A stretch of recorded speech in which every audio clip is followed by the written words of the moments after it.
Y'all know what time it is, man. We on another episode of Trill Talk No Cap. Highstrung, what's good, homie? What's good, fam? How you living? Hey, what's up, Miss Chinese Nikki?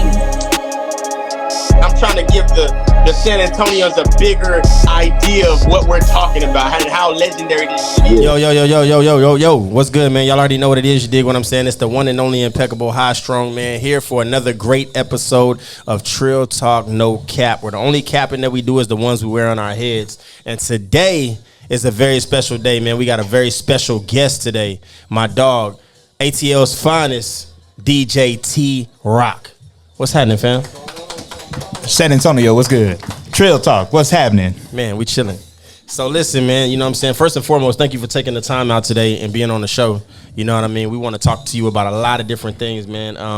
You know, I want to start off with this. I just recently talked to somebody, and I think it's so dope that when you talk to certain people that know people that you didn't know they knew, you know what I'm saying? And he was telling me, he said, yeah, you know TeeRock. I said, yeah. And he was like, man, dude is like that dude in ATL. So I think we're going to start with that. Like, you came up, for those that don't know, you know, where you originally from and, you know, where did little TeeRock start at? I am from Atlanta, Georgia. Decatur, born and raised, east side of Atlanta. Decatur where it's greater, they say. But I came up watching my uncle DJ. He goes by Pistol Pete. He's a legendary Atlanta royalty DJ out there. Like, if you ask anybody about my uncle, I followed him like the little kid follows he had all the, and y'all gonna think I'm lying, but he had all the baddest bitches. Like, can I cut? Yeah, you good. Like, whenever he would show up to the family reunion, he had a different one every time, and it was because he was a DJ. And I'm not gonna lie, that was one of the reasons I became a DJ, is because he had my auntie is one of the baddest mofos on the planet right now. For her to lock him down, like, I knew what I wanted to be when I grew up was a DJ. Not because I was gonna ask that. I was like, because it was the women. It wasn't that, but my uncle was nice with it. Like I followed him like when I started when I was 6. Like, I was 6 years old watching him. I was a little dancer back then, but yeah. Whenever I would sit there and look at him you know how me being an older DJ now, like, they have us DJ the family reunion for free. They don't ever want to pay you. Yeah. You the DJ in the family? Yeah. He would always set up and DJ, and whenever he would sit there, I'm begging him to get on the turntable. Yeah. Begging him, and he would never let me get on them damn things. He would have me dance, but he would never let me get on. So yeah. I begged, and one day he sat there and he gave me my first set of turntables, and it was all over with then. So he was the first one to buy you your first set? He didn't even buy. He gave me his old ones. Oh, okay. He upgraded, and I got the old ones. And I sat there. He locked me in the basement. He gave me 2 records. 2 records, Soul Sonic Force and Debbie Deb. I had to learn how to mix them 2 records 9 different ways before he let me play with any other record. Yeah, that's so dope. I sat there, and legit, it took me 4, maybe 5 months to learn how to do that 9 ways. But it laid the foundation to me learning how to trick and manipulate records to make them do what I want them to do. And from there, you kind of just started grinding and hustling to get into like clubs in Atlanta, or like what like. I started at high school, man. Like, okay.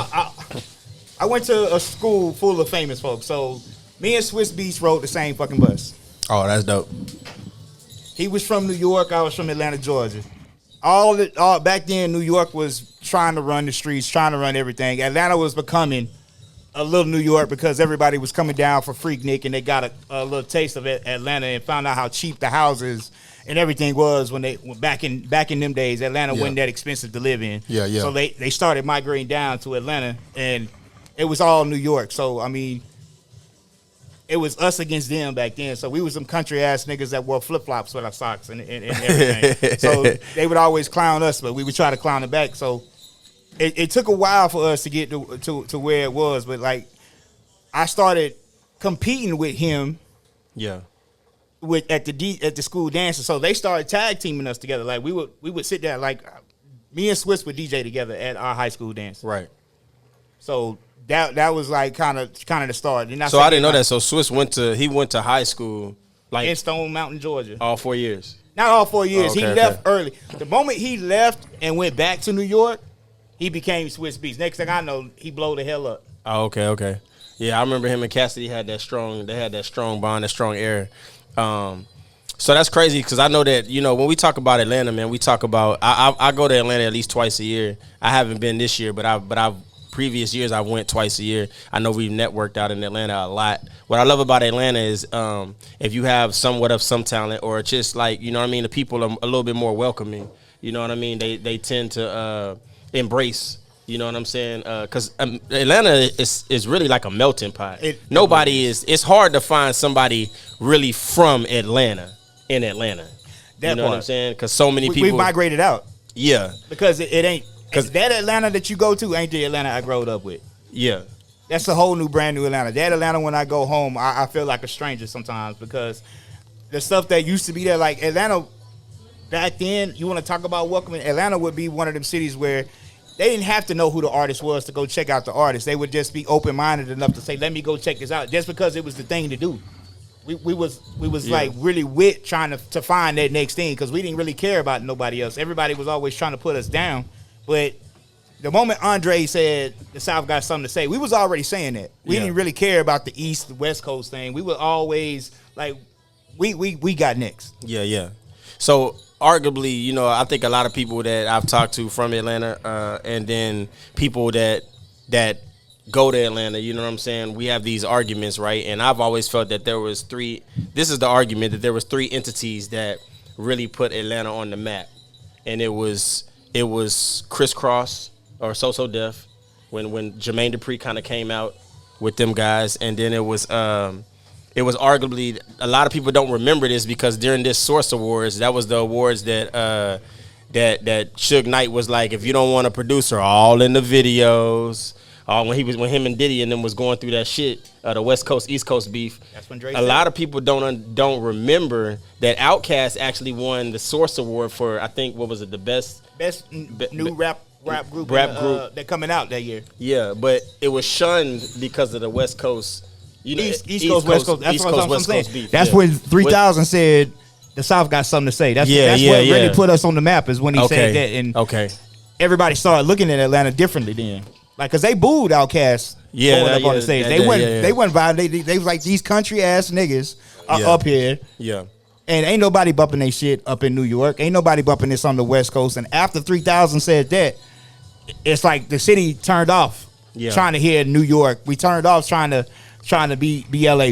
Atlanta never wanted to emulate nobody. That's the thing. Atlanta's always been Atlanta. True ATLians know we did back then. It was Booty Shake music, Florida music, and Kilo Ali, Raheem the Dream, like artists like that was running Atlanta like that. Yeah, that was before Outkast. Yeah. And what's dope is like so what helped you? So moving from Atlanta, what made you migrate to San Antonio? Radio. I came out here to do KROV 91.7. Okay, yeah. Hey, you got the voice. Do that one more time. KROV 91.7 FM on your FM dial. I go by the name of DJ TeeRock, and you're rocking with the hot box. Yeah. Right here. Yeah. So that was my. I was remember an intern at V103 for a long time. So if y'all go to Atlanta, y'all normally turn in to V103. Yeah. I was the guy going out to the car dealerships, setting up DJing at the car dealerships. I would get a couple of club nights here and there. They would throw me little bones here and there, but I got tired of on the sideline not being on air. Yeah. So all the radio DJs in Atlanta have been radio DJs there for damn near since I was a little kid, and they still there right now. A lot of them are, and it was like you have to go out to get back in. So my plan was to come out here to San Antonio, get hot at the radio station here, and then come back to Atlanta. Fell in love with San Antonio and ain't left this motherfucker since. So yeah. I've been rocking with y'all since 2009. San Antonio has that pull on you. So I originally came from Killeen, so it was the same thing. Like, it was no reason for me to go back to Killeen anyway. But you know what I'm saying? But I just like my thing was, I think you had the same idea too, was there hadn't have been a space captivated on a magnum level.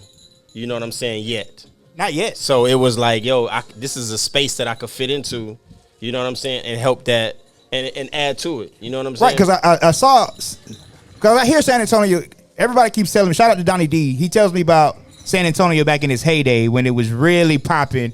Back when y'all had like the All-Star game, like 1996, I think was the last time San Antonio had an All-Star game that was here in the city, where the city was on fire. And I think after that, it kind of died out.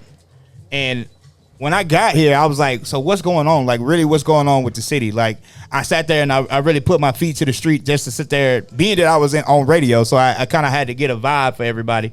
Right. And I saw, like, man, it was so much potential here that, like, I couldn't believe that it was just, everybody kept saying it's San Antonio, and that drives me crazy when they say, like it's San Antonio. I'm like that shit, like, what you mean? Like, they just say that's San Antonio? Yeah, like, it's so San Antonio. Like it ain't it. Like, San Antonio ain't it. And I'm like, Atlanta wasn't it at one point in time. I say again, wasn't nobody checking for Atlanta for a while until we sat there and we made Atlanta. We made you pay us attention.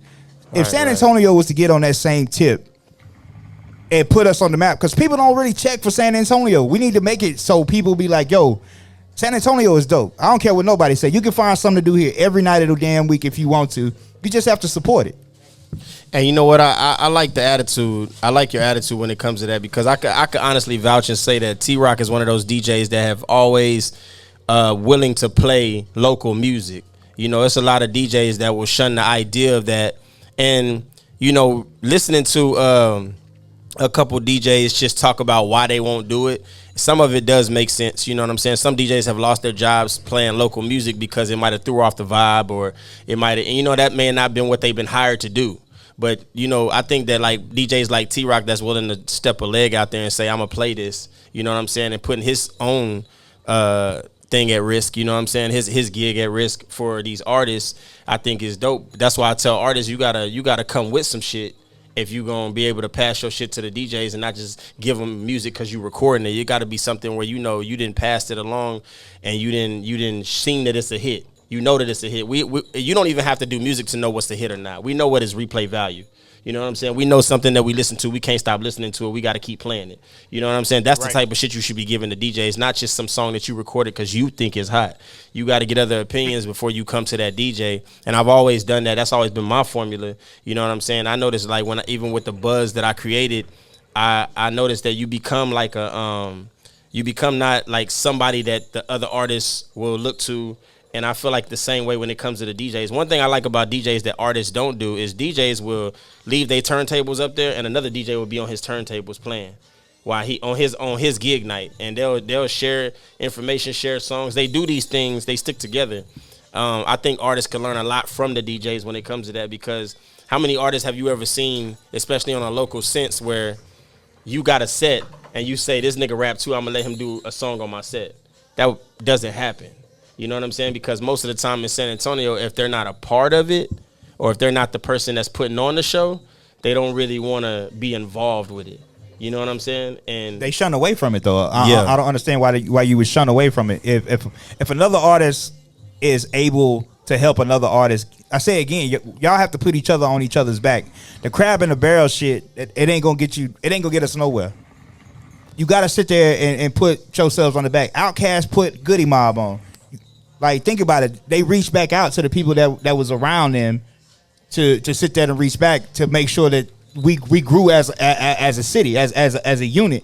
They became the Dungeon family. They came with the Attic crew. So Def had them. You know, they weren't beefing with each other. Not you've never heard of Outkast beefing with Goody Mob. You never heard Goody Mob beefing with So Def. They've always collaborated and worked together. Yeah. The moment that San Antonio could sit there and everybody start intricate or infiltrating each other's camps and putting stuff together, the city will I say again, y'all will start seeing movement here where people are not looking at us like, yo, man, San Antonio ain't got nothing going on. Like, I can't sit there and tell people back in Atlanta like who's hot here in San Antonio, because a lot of them guys you say who come with music be afraid to approach DJs with music nowadays. My job is to break records. I come from the rock harder DJs, and our job was to break records. That is what we did. All of that snap pop music that was coming out, that shit came through Bankhead. They came through Club Crucial, T.I. spot. We would all be in there, and they would come in. We used to have record pools. Y'all don't even have record pools here. Where a bunch of artists get together, you invite the DJs, and you sit there and you showcase your music for the DJs. That needs to happen. That needs to come back. There's no more record pools. Like, we need to get it to where San Antonio puts a record pool together where everybody comes together, artists perform for the DJs, and you network with the DJs. If the club don't work without y'all, we gonna spend records. We gonna do that. But if y'all not showing us what you got, you can't sit there and come to me on the night of the gig and say, "Hey man, play my damn song." That's what they be doing play too. Your song, and then come with a physical copy of it. Like, I don't sit there and think that we all got Wi-Fi and shit like that. 9 times out of 10, our programs don't connect to YouTube. Don't do that shit. Yeah. Come with, if you got your music, you should travel with a little flash drive on your keys, something with your music on it, and pass me the flash drive so I can put it on my shit. I can check it out, and then if it's hot, I'll put it on. Yeah. So like, that's DJ etiquette. Like that's artist etiquette. Yeah. Don't sit there and be like, "Can you download it?"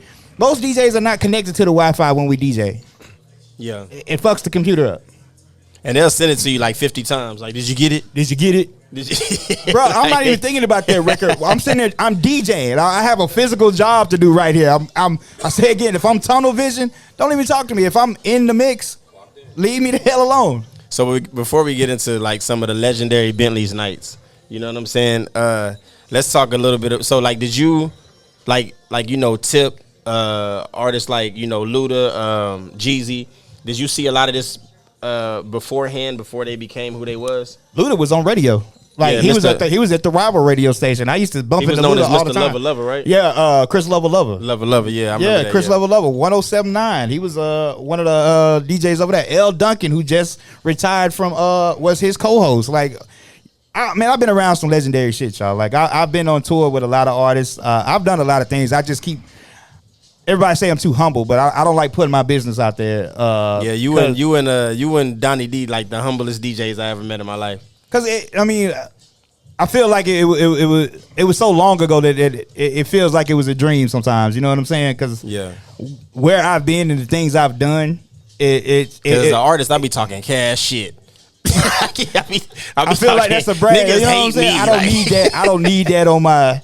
Like, I don't need that on my back. I let my music and my hands do the talking for me. Y'all want to know why I do what I do? That's why I do it. But you hear it through other DJs too, when they talk about like the comparison. I think I was talking to DJ Uche one day, and they was talking about like just the comparisons, and they was like, you know, when you think of names like Donnie D, TeeRock, we thinking that's like niggas that we look to, like, or like, you know what I'm saying, or just like, you know, they talking about like just the elite, and then like y'all still use vinyl. Right. You know what I mean? A lot of DJs don't use vinyl these days. So that in itself is already showing the level of skill. You know what I mean? Because if you could do that, you definitely could do what they doing. You know what I'm saying?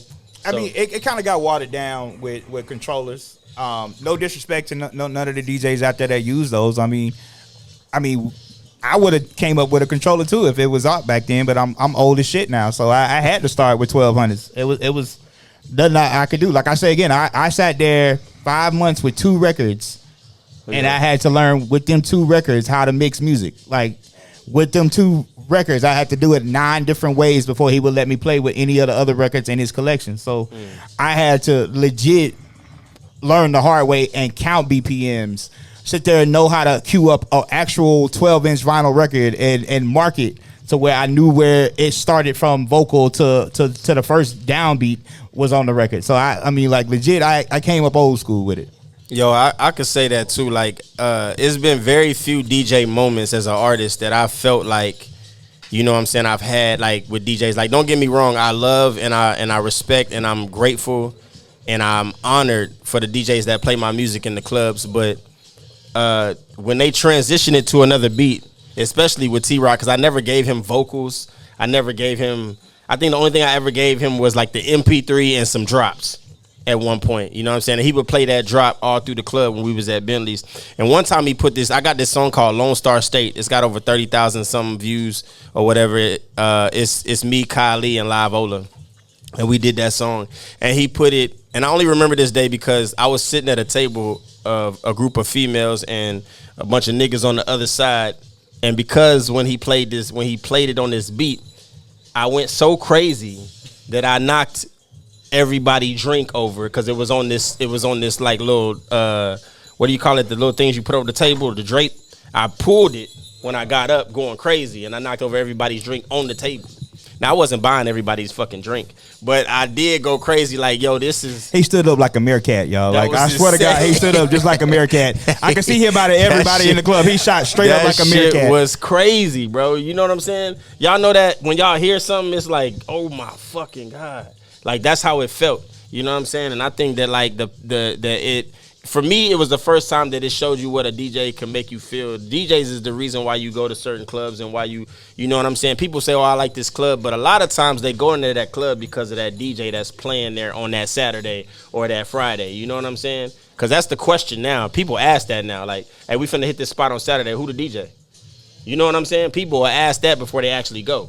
You know what I mean? That's actually become a thing. And I feel like when it comes to me and Secret talk about this all the time, when it comes to the essence of hip hop, and I don't really think that the newer generation cares too much about that, but you should. I think I heard Jadakiss say on a podcast recently where he was saying that the hip hop is the only genre where he feels that we don't pay enough homage to the ones that came before us because it's the essence of hip hop. You know what I'm saying? When you think of dancing, like you don't see many people break dancing in the club or break dancing. You don't see nobody dancing at all no more. Yeah. Period. Like you can go to some crump events and shit like that, but you can't. That's if you into that. You know what I'm saying? Like, but essence of hip hop start with the DJs and the dancing. You know what I'm saying? Right. And the DJs for me is the core. You know what I'm saying? I've always made it a point to get close to a DJ. You know what I'm saying? Because they got their ear to the street. They know what's popping.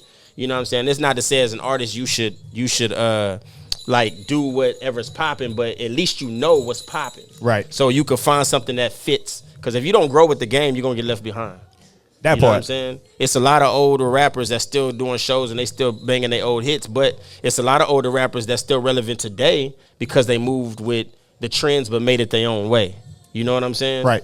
And that's why you got people like Jay-Z or Rick Ross or these older figures that's the hottest in the game, because at the end of the day, it's like they finding a way to make the newer school fit them and still be able to. J. Cole is perfect at it. J. Cole is perfect to admit that. You know what I'm saying?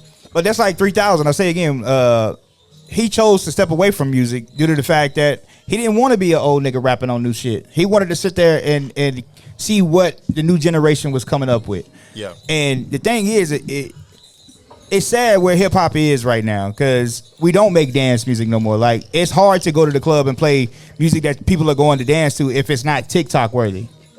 It's only that little 30 seconds of that TikTok song that they want to hear. But when they actually hear the whole damn song and they like, this is what the fuck was going on, it just be that one little part of the song that they want to hear. Mm-hmm. And that's hard for a DJ like myself, especially being older now. Like, you know what I'm saying? I'm used to a certain format or a certain thing. It was a way that the night was supposed to start. Like, you're supposed to start getting their heads nodding while they buying their drinks. Yeah. You don't want to turn up the moment you get in there. Listen to this, people, and I'm going to sit there and tell this to everybody that's out there listening. Let that damn DJ warm the hell up before you come asking for the hottest shit.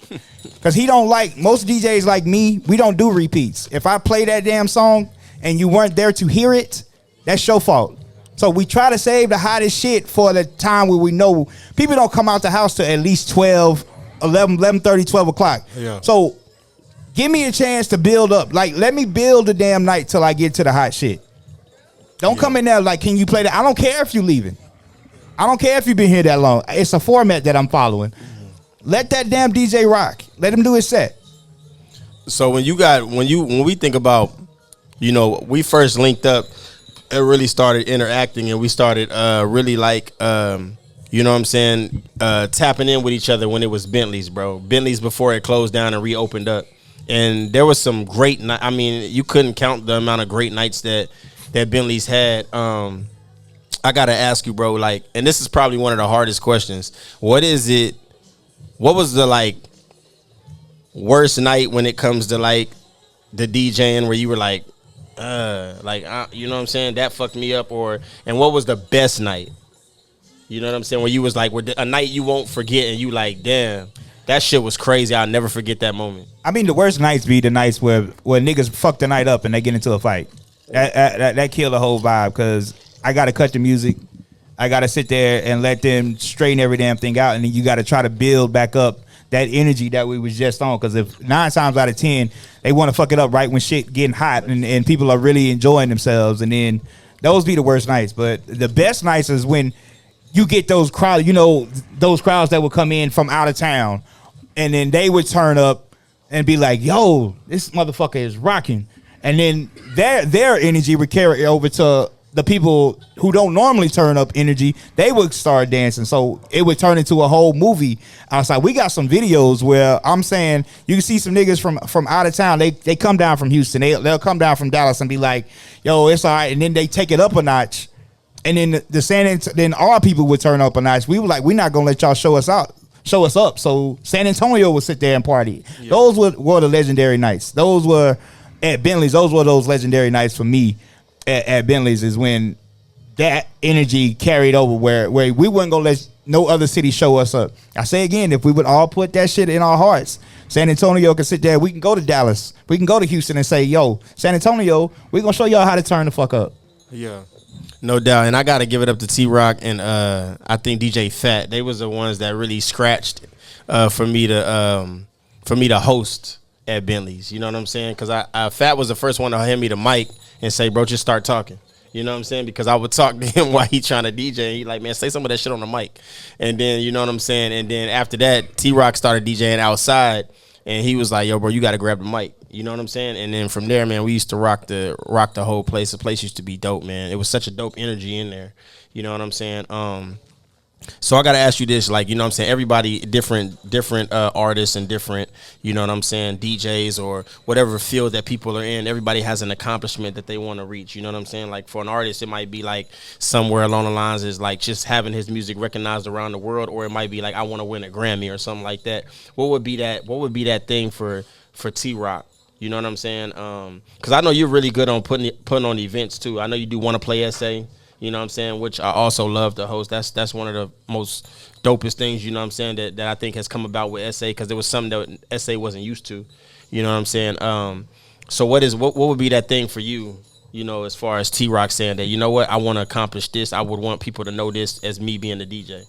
Honestly, to leave a legacy of putting on great DJs. Like, I've had my time, man. I like I say again, I've been on tour. I've gotten to work with a lot of major artists. But at the end of the day, when I hang up my headphones and I sit there and I say it's said and done, that I left a legacy for other DJs. Like, I love the fact that Fat, Uche, Too Easy are all they sit there, Girly Poppy, like all these younger DJs are coming up and like, yo, TeeRock, yo, man, I learned this from you, or I got this from you. And then like they go home and they hone in on their craft. I've seen them grow as DJs in this community where they are now the guys. Like they are the DJs that people are really going out there and messing with. If I left your name off that list, don't blame it on my mind and on my heart, y'all. Y'all know I love y'all. But I've seen a lot of DJs that I've seen come through and watch me DJ and take.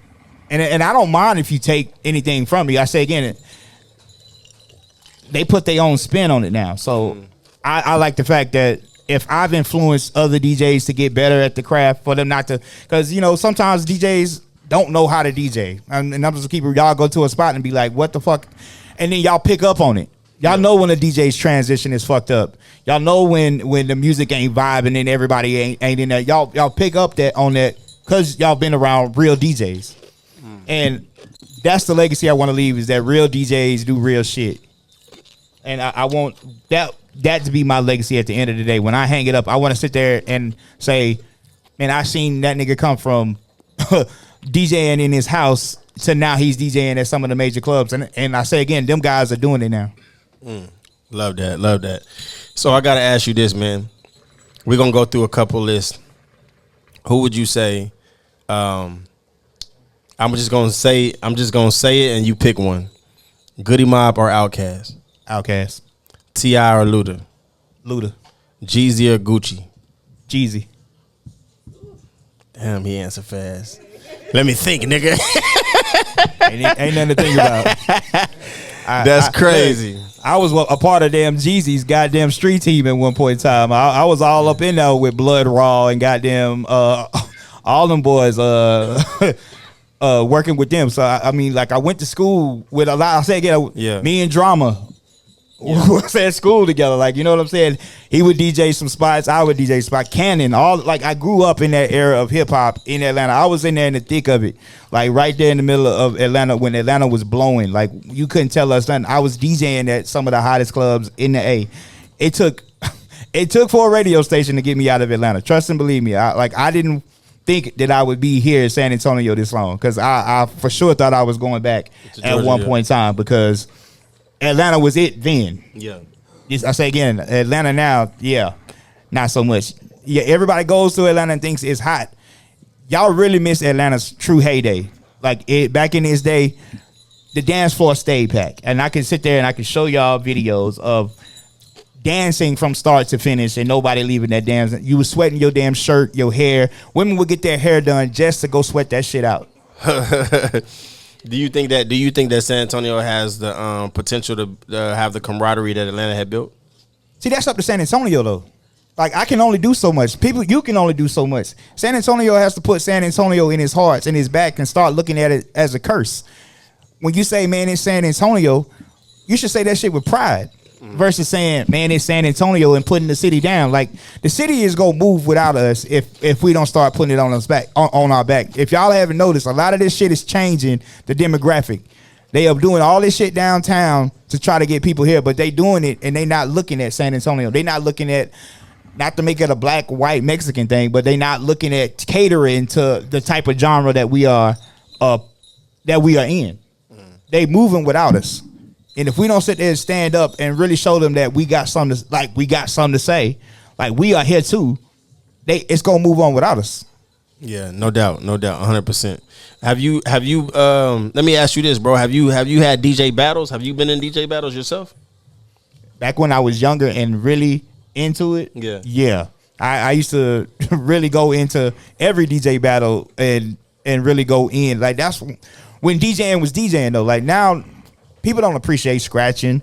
They don't like if I do it, it ain't getting like a round of applause. Like it ain't like they like most people are like, can you stop? Can you not do that?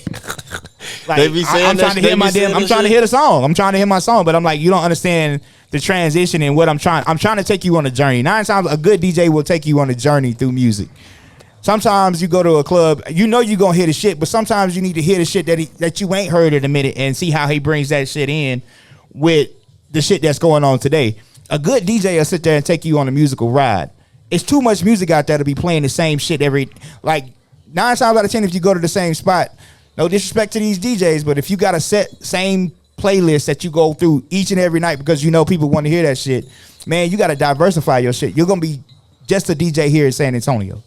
And see, I can only imagine because I be seeing the way people walk up to y'all while y'all DJing, like you said earlier, and they be like, "Can you play this Sexy Red? Can you play this?" I'll be like, "Bro, I don't like y'all got a lot of Well, I've seen you too. I've seen you say it in a funny way where like people be like, they be like, "Hey, TeeRock, can you play this?" And you be like, "No."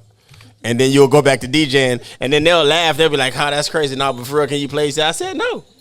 This is your birthday. Bye." Like you know what I'm saying? I say happy birthday. Like that should be crazy to me. But I mean, that's a lot of patience, bro, because I just couldn't imagine, you know, when you're an artist and you doing a set, nobody come up and be like, can you rap that 50 Cent? No, nigga.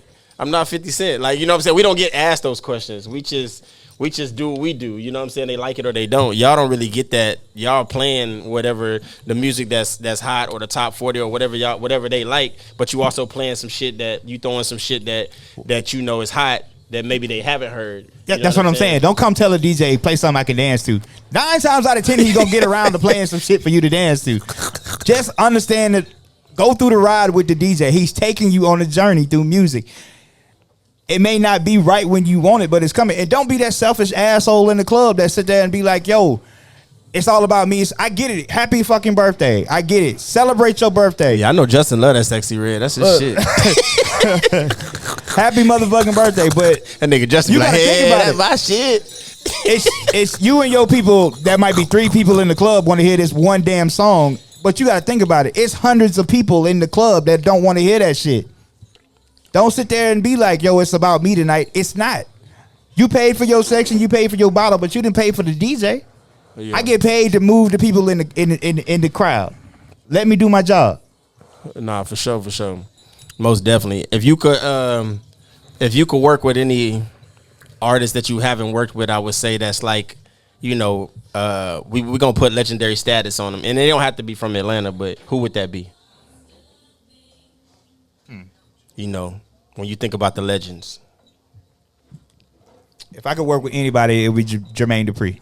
Off, yeah, JD. Honestly, JD was a DJ at heart growing up. First he was a dancer, then he was a DJ. So him and Lil Jon, I'm gonna say him and Lil Jon, because Lil Jon was, if y'all know Lil Jon is like a great MC, great producer, but before then, I've seen Lil Jon DJ some stupid ass sets with 3 sets of. You think I can do what I can do with 2? He had 3 turntables and he made that shit make sense in nightclubs. And Lil Jon was one of the dopest ass DJs you would have ever seen in your life if you ever got to see him DJ. I knew Lil Jon was amazing when he could put Rubber Duckin' in the tub in a verse, and we all thought that shit was hard as fuck on that Usher song.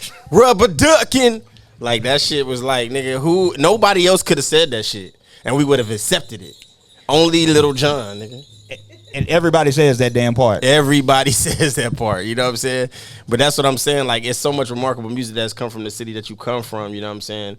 And I love it because most people that come here from somewhere else, they kind of adapt to where they at. I felt like with you brought Atlanta here. You brought it with you because it was in your heart.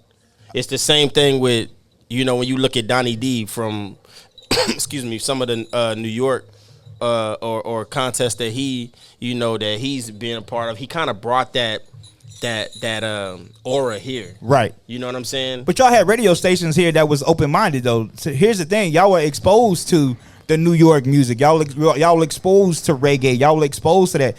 That got closed off here. So at some point in time, they closed that off, and it just became reggaeton and trap music. Like, we have to get back to the essence of exploring outside of what's really here. Like, it's music that is coming out that people are not really being exposed to because a lot of DJs are afraid to break new music.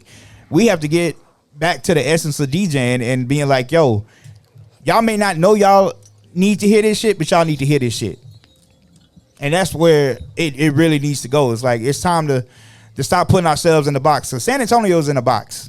And it just has to upgrade itself. It has to want to be better. It's like I say again, like, shout out to Maeve on Thursdays. My man 007. Yeah, 00. What's up? Hey, he actually produced some records for me on my albums, on the last 2. He's cold. Is cold with it. I didn't even know he could produce. I'm like, I look at him sometimes and I'm like, if anybody got next, like, to get out of San Antonio and do some really big things, is him. Like, I really mess with him. And then he comes from, he's young, but he's got an old soul with it. He's like, humble. He can He's touch humble, everything and make it make sense. And I sit back and I marvel and appreciate what that man does as a DJ. Like I said again, Fat does that. Like, Fat is reaching back into his bag. Like, all these new DJs, I'm proud of y'all. And I've never been a hater. I've only wanted to see people elevate this city. Like I say again, I may be from Atlanta, Georgia, and I carry Georgia to the heart, but I'm in San Antonio, man. San Antonio can be whatever the hell San Antonio wanted to be if y'all wanted to be it. At the end of the day, y'all got great musicians, we got great singers, we got great artists here that just don't get no shine. They don't really get no. But I think that's because a lot of them are afraid to approach the DJs and say, hey, man, let's collaborate. Mm-hmm. I ain't really had nobody other than you and Avar really reach out to me and say, hey, man, let's get together and do some shit together. The dark-skinned bandit? He light-skinned on the inside. He is. Shout out to my nigga Avar, man. You know what I'm saying? And it's dope because the people that I feel, I've always said that too. I know, like, I've hopped online and said that, everybody wants to kumbaya, but it's not for everybody. When you do that, it has to be people with ideas that's willing to put action behind it. Everybody can have ideas, but if you're not willing to put the action behind it, and I could say that, like, the people that you name, there's always a story that connects with different people. Like, I'm connected through Avar from when I first moved here. Right. You know what I'm saying? I've shot a video on the east side. I never forget this. And, like, there was some guys from that area that tried to press me about where I was shooting the video at. Well, Avar was known for that area. So I was able to shoot the video there. Because Avar... He's like that. He's like, this dude got talent. He's stepping up. He's trying to make the city, you know what I mean? So, trying to put the city on his back. You know what I mean? And I love stuff like that because it doesn't take anything for you to step out there and say, hey, let's make this happen. You know, anytime I've ever come to TeeRock with an idea, it's always been like, okay, how do we put this into play? You know, TeeRock wants to know how you put it into play. You know, it sounds like a great idea if you come with the format. He wants to know, okay, like how do we take the next step? And I think that that's dope because I think a lot of people have a lot of great ideas here, but it's hard for them to really take that next step because you haven't even started the first step. Right. Y'all just talking about what you want to do. You know what I'm saying? Justin, I actually want to ask you this, so Justin is a dope pianist, if y'all don't know that. You know what I'm saying? Probably the dopest that we've had in this city. He's and all music is connected, you know what I'm saying? Growing up, did that have an effect on you, artists, DJs? You know what I'm saying? With you playing instruments? What you mean? Like, did it inspire you to do what you doing right now? Because when you do, like at the concert, right? Like when y'all did like a lot of the solo stuff, and when you was playing piano, bro, that was like his thing on its own. Yeah. You know what I'm saying? A lot of the ways that y'all play, I feel like it's almost like watching a DJ. Yeah. You know what I'm saying? Is DJs and artists something that was an inspiration to you? Oh yeah, like I've definitely done sets with DJs, and it's like I'll be playing off what the DJ plays, and depending on what the DJ plays, like I've literally played completely different. So it's like if you would listen to me play with this DJ, and listen to me play with that DJ, it'll be like two different niggas. Okay. Yeah. Nah, that's super dope. And I've always wondered that because there's so many different entities in music. It's like, damn, like, you know what I'm saying? Like, how's all this connecting? You know what I mean? But it's that easy when it does, because it's just like, you can play me a beat. All I gotta do is feel the beat and start freestyling. And you've done that. Yeah. And I've done that multiple times with you. That's the thing. You have to give these people time to rock. Like, it's okay to open up and let people do some things sometimes that's out of the ordinary. Because you never know. You might miss something legendary when you sit there and you open the floor up. And it's just times where you can do that. If it's earlier in the night or if it's later in the night. You know what I'm saying? Don't come to me at the hot hour and ask me to do some shit. You know, just wait your time. I don't mind. I'm if you know me, I'm gonna sit there and I'm gonna let you do your thing. I say again, I'm not a hater. I want to see what you got. Maybe we can work and collaborate and do some shit together. That's the only way. I say again, I hate going back to that, but I mean, like, we have to sit there together as a unit here in San Antonio. Start getting together. I say again, the record pool. Get y'all's artists together. Get a venue. And put on a showcase for the DJs here. A lot of y'all don't respect the DJs here because y'all think that we won't play y'all music. The thing is, y'all come try to get us to play y'all music at the wrong time. If you would sit there and get us together, put us in a room, let us listen to that shit, and we all vote on what's hot. Maybe there's a prize to the hottest shit, and then we're all dropping them tracks in our mixes. That's what I'm saying. Like, you can't sit there and just be biased to one DJ. You got to sit there and want to touch all the DJs. Like, and professionally, like, record your shit good. Like, like, cause niggas be trying to come with like some shit that they recorded off a garage band or all that shit. It's like, nigga, I recorded this off my phone, fam, play this. Like, nigga, what? Like, you know what I'm saying? Like, it's a lot of studios out here that got some decent prices. You know what I'm saying? Your 2-week paycheck after bills will cover it, I promise. You know what I'm saying? Just go get your shit recorded, get it mastered, and then give it to the DJs. Because, you know what I'm saying? Like, people ask me to listen to their music all the time, but to me, I don't care what you spitting or how dope the beat is. If the shit don't sound good, I don't even want to hear it. You know what I'm saying? Like, I've shown Secret plenty of people, artists that's been in my inbox where they like, hey, Strong, hear this. You know what I'm saying? I want to sign the Fly Zone. First of all, I don't know why niggas think I got a multi-million-dollar deal where I could just sign niggas. Like, you know what I'm saying? That's not a thing. Like, you know what I'm saying? But I think he ain't there yet. Yeah, it ain't there yet. You know what I'm saying? But niggas really be, and I'm honored. Like, don't get me wrong. I'm honored that you look at it like that. But I'm saying that, like, if you want to do anything like that, your music gotta sound good. Come with a complete package. You know what I'm saying? You wouldn't go to a job interview with a t-shirt on and some sneaks. You know what I'm saying? You're gonna go for the job that you want, so you're gonna dress for the job that you want. It's the same thing when you deliver your music to the DJs. It's like, make sure your shit mastered.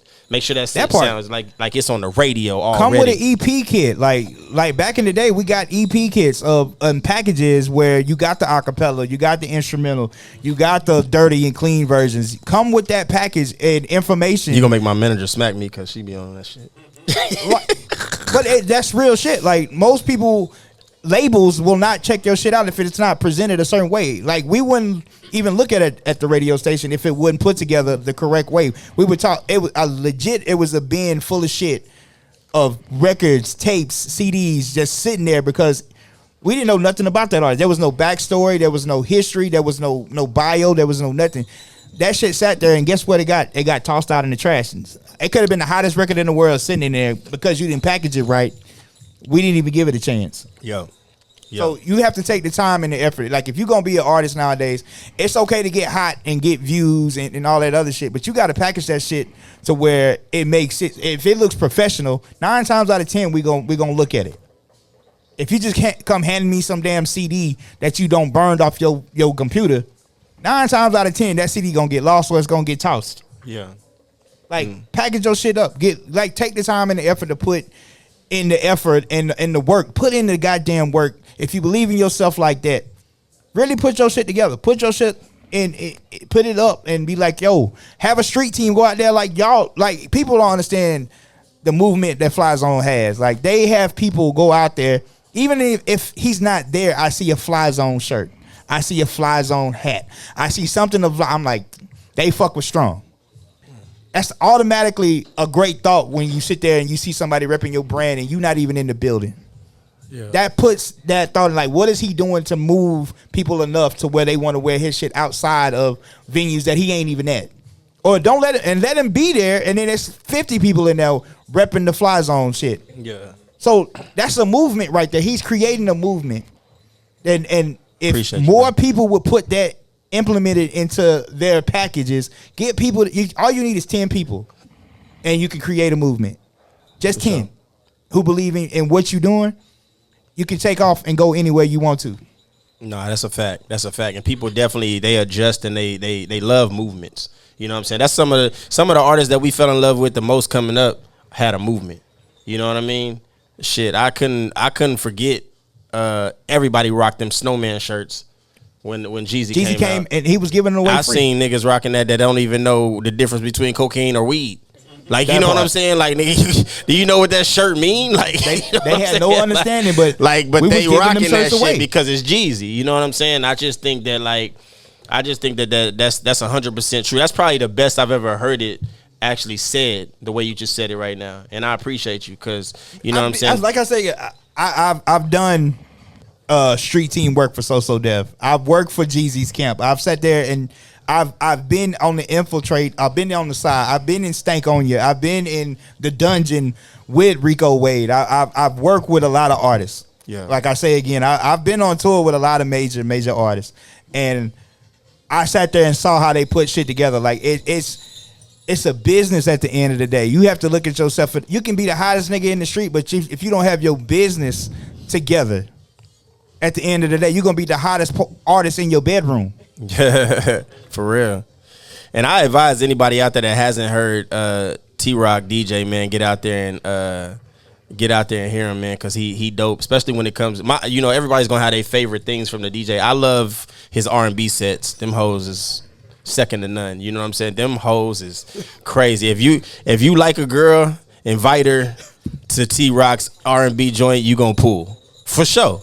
Like, you know what I'm saying? Guaranteed to put you in there. All you got to do is not fuck it up. From that moment on, it's on you. You know what I'm saying? All you got to do is not fuck it up. I'm going to put you in the game. I'm going to say right now, if you don't pull Shorty after his DJ set that's night, on you. You had zilch game, nigga. Like, that shit was plummeted. Don't fuck it up. But no, his R&B sets are definitely dope. I got a funny story, too. When I was in Atlanta, Secret, nobody would believe this story if we didn't have it on camera.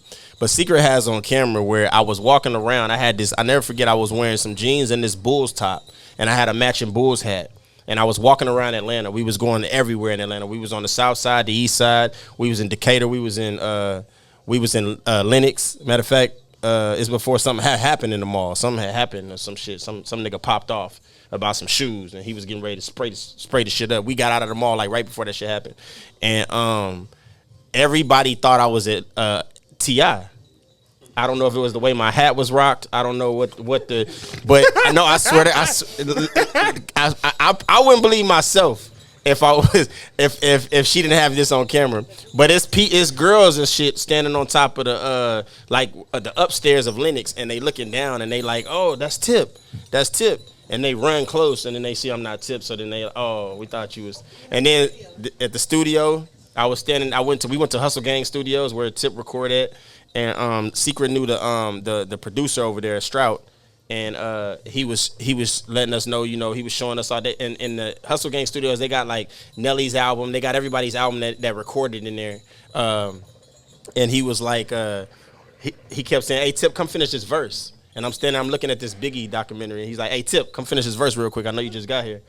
And I'm thinking that the T.I. in the building, because I'm looking for the nigga. I'm like, oh, this nigga, hey, Tip here? That's crazy. He's like, Tip. And then I turn around, and nigga like, oh, nigga. You not T.I. And then she walked away from me. Mind you, I don't know nobody in there. They only know her. So she walked away, and so it's like some niggas come out of the studio like, who is you? I said, nigga, I'm with. And she gone. Hold on, nigga. Hold on. Because they looked like they was ready to jump on the nigga. So I said, hold, stop. I'm supposed to be here. Just give me a second. Let me find the girl I was with. And we going to fix all this shit. You know what I'm saying? They was ready to kick me out of the studio. And then we walked past that restaurant. This lady said that I was supposed to pick up some food. Apparently Tip left some, like he was supposed to pick up some food or some shit. And his order didn't get picked up. I almost ate the shit. But I didn't know Tip was coming to get it. Don't do that. But it was crazy though, like and we got that shit on camera, and that was just funny, bro. Just some of the funny moments that we had in Atlanta was so much fun being there, bro. And I think that was our first time there. So that was a great experience for our first time, you know what I'm saying? We might have been there about a week, but it was just fun to be able to make all those connections, be in Hustle Gang Studios. Those experiences will never be forgotten, you know what I'm saying? They become a thing for you, you know what I'm saying? So I love that when you come down here, you got those same experience. I love when people know the name TeeRock. I love when that's like a thing for me. I love when they be like, yeah, you know what I mean? We can literally have a full conversation on the experiences that we've had in the club on you playing, right? You know, based on that type of shit. So I definitely salute you, because a lot of people can't come to a new city and just make a name like that. A lot of people try it. Same people that move to LA and these different spots, they want to be a superstar. It's not exactly easy to do. You know Absolutely not. Like it took a while though. Don't get it twisted. They rebelled at first. Who is this Atlanta nigga trying to come in here and take our spot? Like you had to sit there and like I had to do my due diligence. Even though I was on the radio station, it wasn't all peaches and cream at first. They were all looking at me sideways, but it was like Novocaine for me. Like I in Atlanta, I had to go get it. Like back in its heyday, Atlanta was a networking market. Like you had to go out and be out there in the streets, be in these people's faces, and you had to sit there and network. We don't do that here.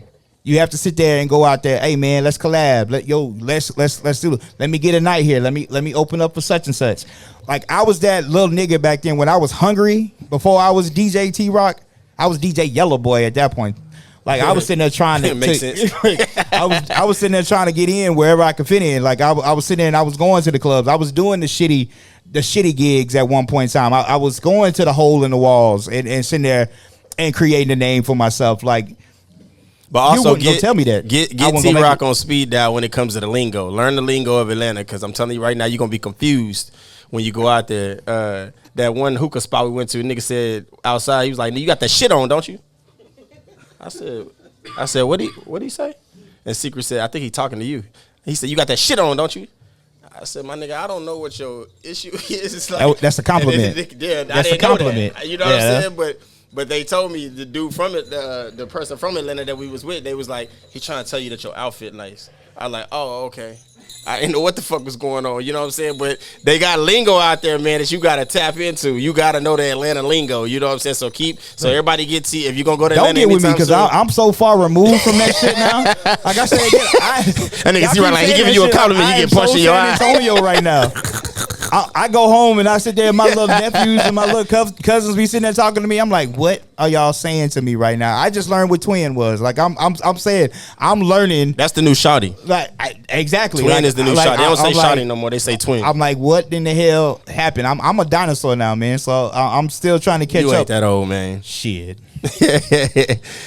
Nah, but no doubt, man. You know what I'm saying? TeeRock, I want you to let everybody know, you know what I'm saying, where they can find you on social media, bro. And tell them about your spots too that you're gonna be at, that you are at, so they can pull up on you. So right now, man, you can find me at DJ TeeRock79 on Instagram. It's DJ TeeRock on pretty much everything. It's DJ TeeRock 79 on all social media platforms. I spend summer everywhere. I'm at Triple Double on Thursday nights. I'm at Friday nights. I'm gonna be at the Scene. Saturday nights I'm gonna be at the Scene. Sunday you can find me at Tanks from 6 to 8, and after that I'm at McFly's from 9 to 1. I'm lucky to have these residencies that I've had for a long time. I ain't one of them fly by night DJs. Once I get into a place, I kind of get locked in to a certain thing, but. Right now, I'm in that part or at that stage in life where I'm starting to step back from the DJing, and I'm about to go into promotions, concert promotions. I'm throwing my first concert actually this Friday with Eric Roberson at Triple Double. So I'm going into another lane now. So I feel like I've done what I can do with DJing, and I want to step up another notch and pick up what my brother. Shout out to EJ Rodriguez, and fill them shoes that he kind of left that vacancy in. Like, we need to start bringing some more acts to this city outside of the major record companies bringing them here, because San Antonio gets skipped a lot of times when it comes to artists. All the time. You gotta go to Austin. You gotta go to Houston, or you gotta go all the way to Dallas to catch some of these acts. I want to be one of the people on the forefront. Like I say again, I believe in the city, y'all. I may not be from him, but I'm from here right now. I put San Antonio on my back whenever I go home.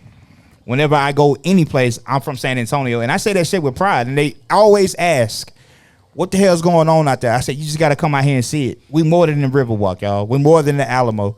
This city can be a whole fucking movement if y'all want it to be. And that's how I feel. And I say that to everybody. I say it to Avo. I say it to Strong when I sit there and I get into conversations with them. I'm like, okay, so he said it. What's the next move? What do we need to do to implement this to make it bigger? Like, I'm all about growth. If you stay stagnant, we're going to sit here and die. The city is moving on without us.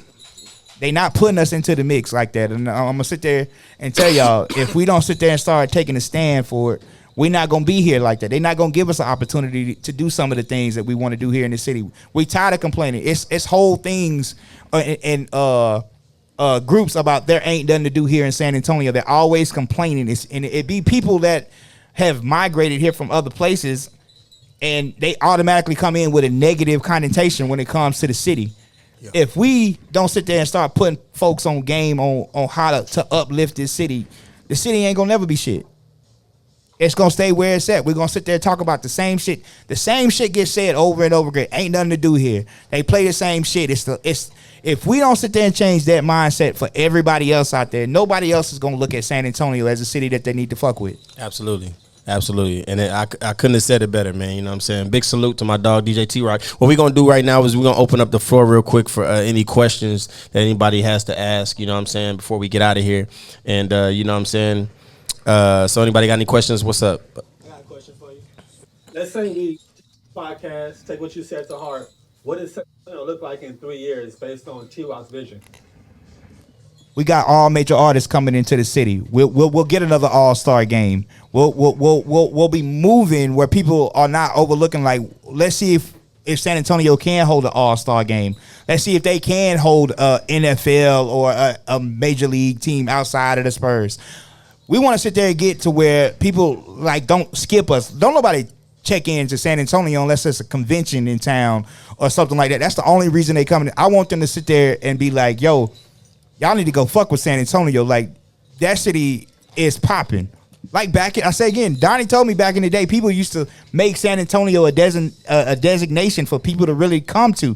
Things used to come here and be popping. And I think a lot of the younger folks weren't born or weren't old enough to remember when San Antonio was one of them cities that people used to come to and they had things popping. I want to get it back to where people are actually putting San Antonio on their map first and saying like, nah, we gonna bypass that. Concerts have been canceled here because ticket sales are not the best. They're not promoted right. And it's time to get back to putting San Antonio where I see it growing in 3 years, where people are really coming here to fuck with these artists. They coming to fuck with Fly Zone. They coming to fuck with Avar the Star, Kyle Lee. Like, all of them artists, not to say they're not big in their own right now, but I think the world needs to know about Fly Zone. The world needs to know about Avar. So when they do come in the city, they checking in, like, where are these guys at? Let me get with them.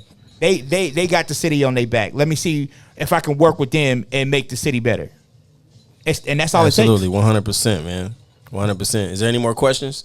But pretty much like a statement. You know, I'm probably that dude. Well, one of those dudes that came to the DJ booth was like, "Hey, look, play this, play that." But you know, just shout out to you, shout out to Highstrung. You know, just bringing the light to like the DJing and the artistry and all that. You know, it definitely makes me think about it in another sense, and especially when I go out and stuff like that. You know, because it ain't just. I'm pretty sure I didn't ask you one time, "Hey man, shout out my partner for a birthday or something like that." You didn't, you know, you gave a shout out and stuff like that. So.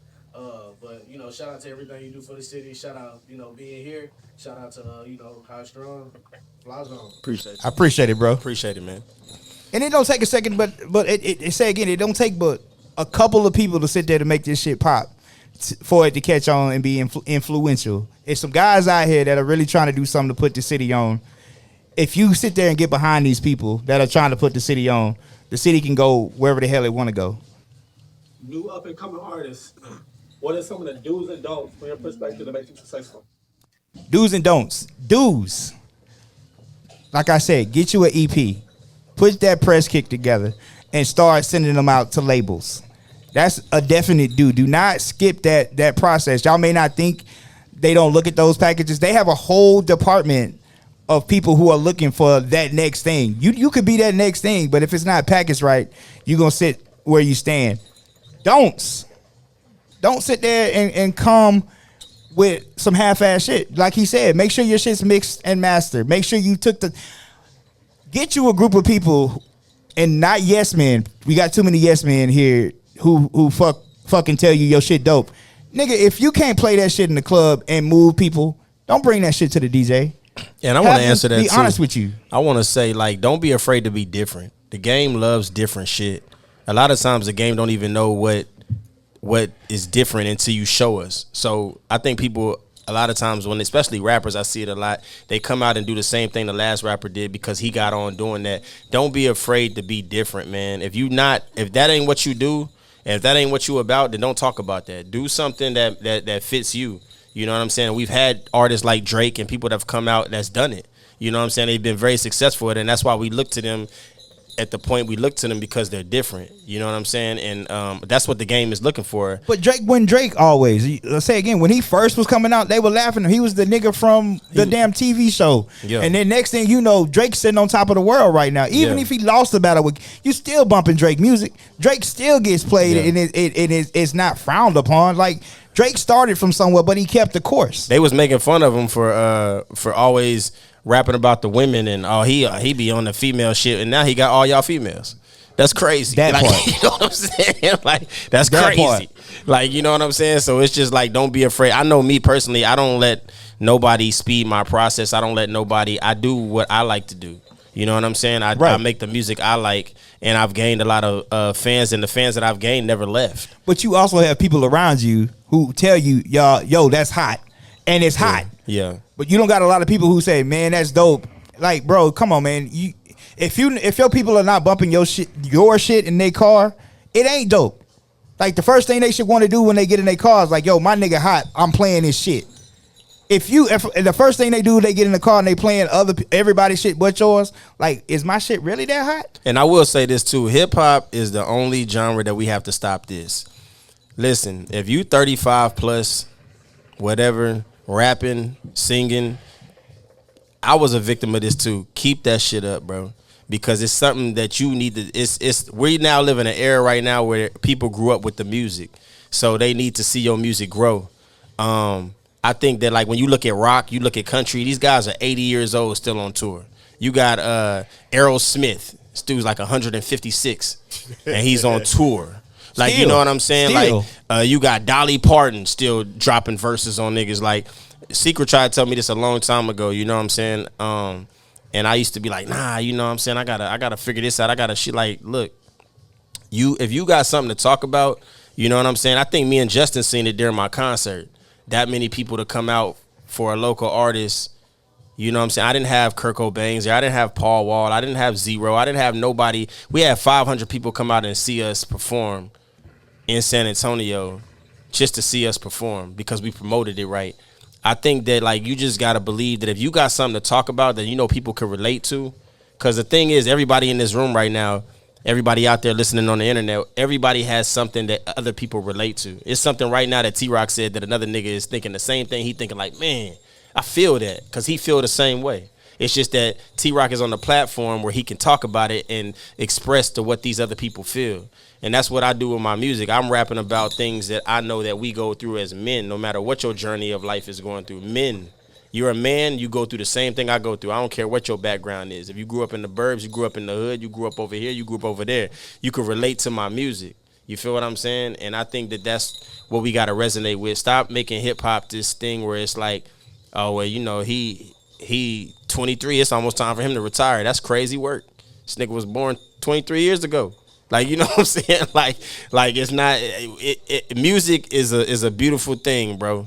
It's a way to connect through ways that you wouldn't be able to have a regular conversation with a nigga.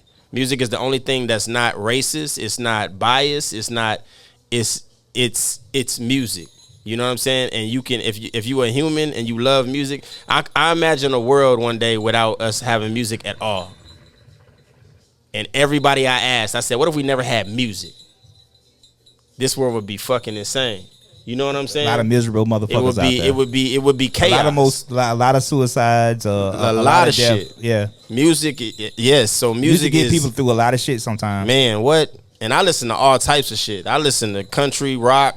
I listen to anything that I feel can capture my mood. You know what I'm saying? What I love about the internet right now is that it's like you could hear a song you didn't even know was out, and it's a totally different genre, but you fucks with it. You know what I'm saying? You like, yo, that's crazy. Like, I like this song.